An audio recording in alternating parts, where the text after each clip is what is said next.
अस्सलामुअलैकुम dear students. आज हम class 10th biology chapter number 14 reproduction की यूनिट में आज हम देखेंगे female reproductive system of rabbit. सबसे पहले हम इसके मेजर कंपोनेंट्स को डिस्कस करेंगे। अब इसमें मेजर कंपोनेंट्स कौन से हैं? पेयर ऑफ ओवरीज है जिनमें एग की फॉर्मेशन होती है। अब इसी तरह अगर हम देखें कि एग जो बनता है वो नॉन मोटाइल होता है, यानी नॉन मोटाइल वो चीज़ है जो ख़ुद मूव नहीं किया करती, और जो स्पर्म है वो मोटाइल होता है।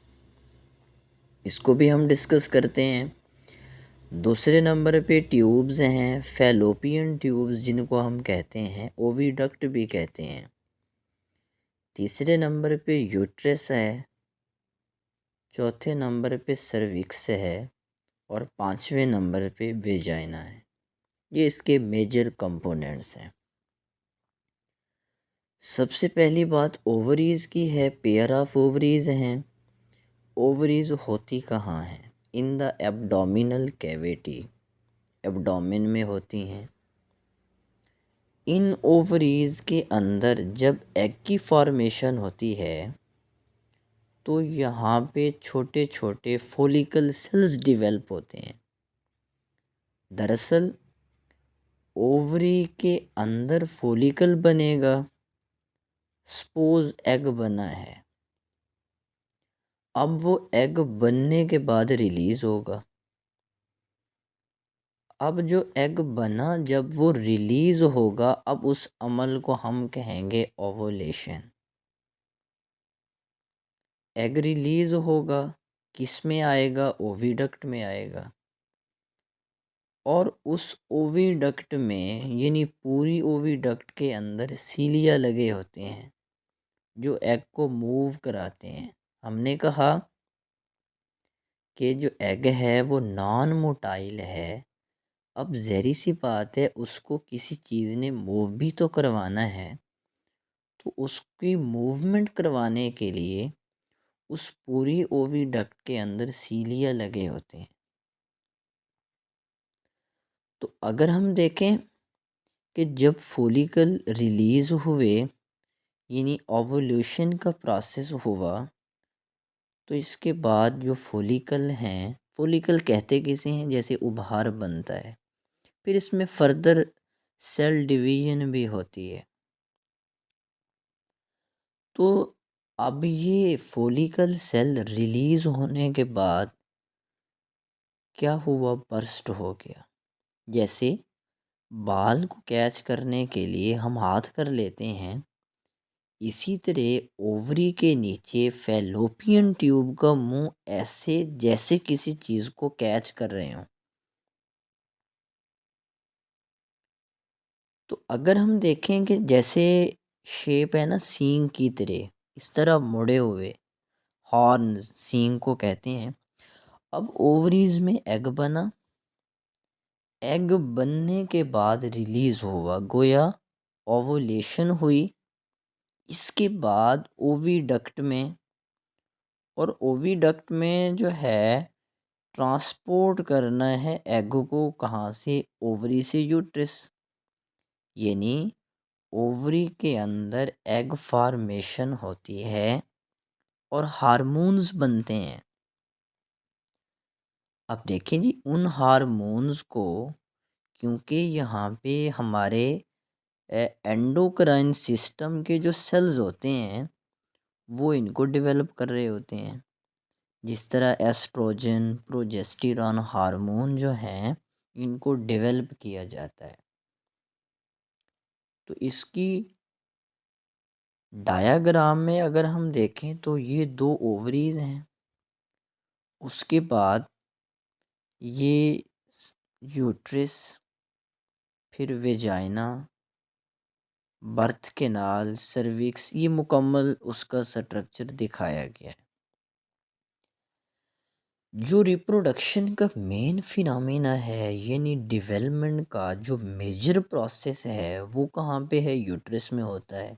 यानी एम्ब्रियोनिक सैक जिसे हम बच्चादानी कहते हैं, जिसमें एम्ब्रियो ने डेवलप होना है। अब यूट्रस के अंदर ही डेवलपमेंट होनी है।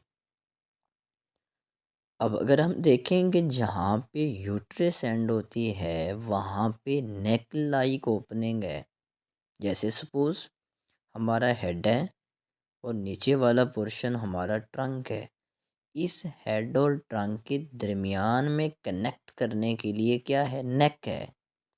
तो बिल्कुल ऐसे ही फीमेल रिप्रोडक्टिव ट्रैक्ट है जिसको वेजाइना कहते हैं, बर्थ कैनाल भी कहते हैं।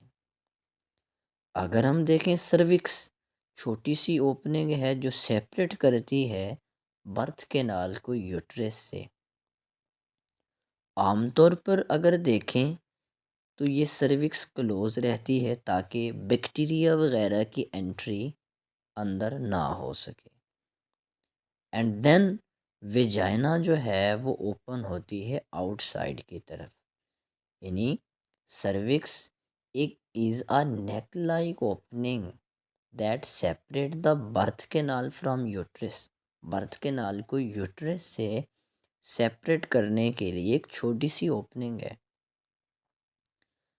अब अगर हम देखें कि जैसे ही एग बनेगा ओविडक्ट में आएगा, तो ओविडक्ट से यूट्रस तक का जो फासला एग तय करता है वो 24 से 48 आवर्स यानी 1 से 2 दिन लगाता है।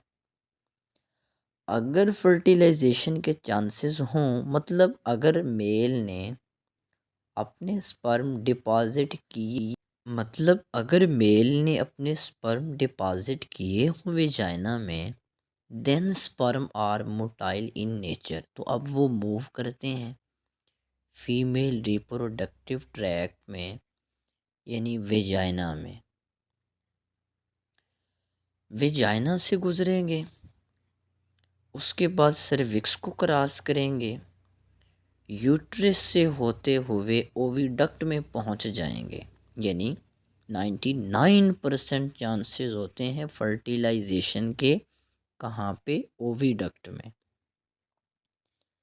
ऐसे समझें एग की फर्टिलाइजेशन होती ही ओविडक्ट में है। अगर वो ओविडक्ट से यूट्रस में आ जाएं तो बहुत कम चांसेस होते हैं फर्टिलाइजेशन के, क्योंकि इसके बाद टाइम ही बहुत कम होता है। तो फिर एग सेल बॉडी से रिलीज़ हो जाते हैं, और जब एग सेल बॉडी से रिलीज़ हो जाएंगे तो फर्टिलाइजेशन नहीं होगी। यानी नेक्स्ट जो है बेबी की डेवलपमेंट भी नहीं होती। अब इसी तरह अगर हम देखें कि एग प्लस स्पर्म मिले हैं, जाइगोट बना है, फर्टिलाइजेशन हुई है, तो अब जब जाइगोट बन गया, जब ये यूट्रस में आएगा तो यहाँ पे इसको फिक्स किया जाएगा। यहाँ पे मदर का और बेबी का कनेक्शन बनेगा जिसे प्लेसेंटा कहेंगे।